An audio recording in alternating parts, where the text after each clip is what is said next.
Welcome to today's Shaman Short. Great tips, inspiration, and ways to live a more authentic and shamanic life.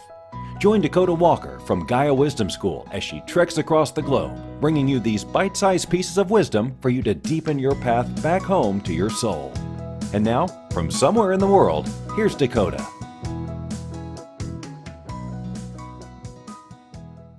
Hey guys, it's me again, and I'm in Montana. I'm actually on some highway heading towards Great Falls, and it's this beautiful wide open space. You know, these are kind of the iconic scenes that you think about when you're thinking of Montana. Just this wide, vast field of just grains and long-range views, the big sky, etc. And on this journey, I have discovered that there are certain areas that make me feel really good. And for me, it's when I am in this wide open space where I can see forever. There's something about it that just feels really, really great. It feels like it resonates with my soul. And then when I get into those more confined areas, like the mountains, they're beautiful. I mean, the mountains are awesome, the forests are awesome, and but there's something about that where I feel a little closed in. And we're going into the west direction, and in the west direction we talk a lot about sacred space and how our external world is being emulated, you know, from our internal world. Our internal world dictates our external world.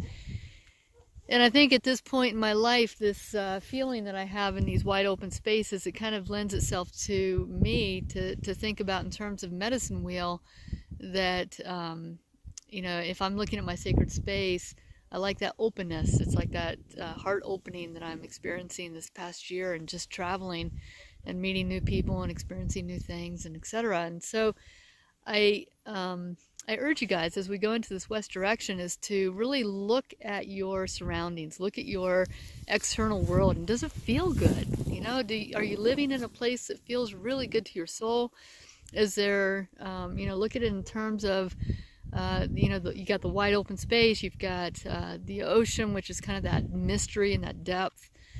You've got the mountains, the forest, and then there's the city, which can feel kind of a little bit more confining also. So look at where you live, and is it in relationship? Does it represent truly your soul, your heart, your sacred purpose? You know, when I talk about sacred purpose, I talk about it in terms of all four directions. And in the East, we've got your sacred purpose is what you do for the world in terms of your job or how you contribute to the world. In the South, it's your relationships, and in the West, it's your space, and in the North, it's your spiritual life. And so those four areas of your life are what constitute or bring out your sacred purpose. And when you have all four of those in alignment, then you're truly living your sacred purpose from that heartfelt, soul-felt space. And if any of one of those directions is out of sync, then your sacred purpose is not going to be fully developed, because you'll be pulling energy, or you'll be putting too much energy into other directions to compensate for the direction that is lacking. So as we go into this west direction, take this time to assess where you live, how you live, the environment you're living in. And then sacred space is also looking at that internal world. You know, do you feel at peace with who you are? Do you feel connected to your spiritual life? Do you feel like your relationships are sacred and honoring? And so look at all of this internal and external sacred space world, and see how you are shaping up as we go into this west direction. And for those of you who are going into the mentorship, we are going to be deep diving into that, and it'll be fun. It's one of my favorite activities, actually, is creating that sacred space in the west direction. So, and here's a little heads up, I'm going to be creating that also. You know, most of you guys know that I've been on this journey now for, wow, that was loud. You know that I've been on this journey now for about a year, and it'll be a year in October, and I have visited a lot of amazing places. And part of this year was to figure out where I wanted to live next. And I have been in just every imaginable place in the United States that you can put your finger on the map and say, yep, I've been there, I've been there, I've been there, I've been there.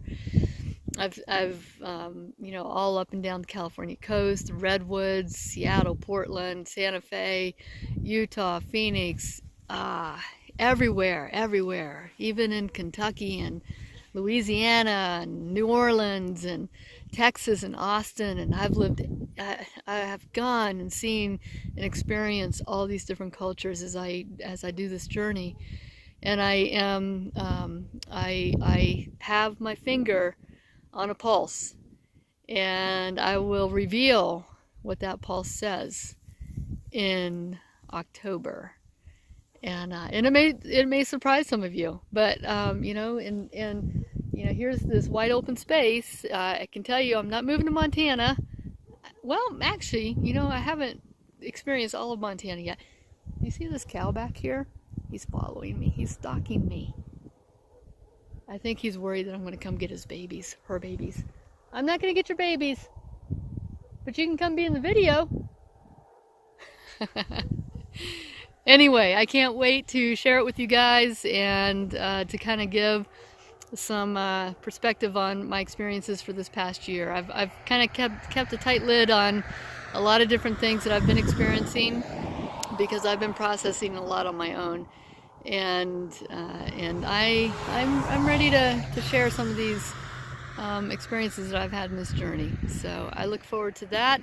I look forward to the West direction, and I certainly look forward to sharing that path with all of you who are going on the mentorship and deep diving with me. All right, bye you guys. Oh, my cow's leaving.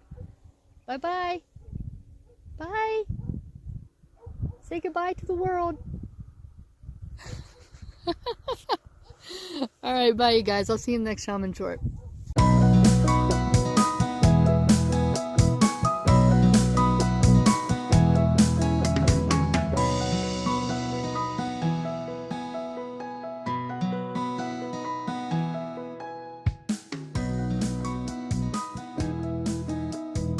You've reached the end of another episode of the Shaman Shorts.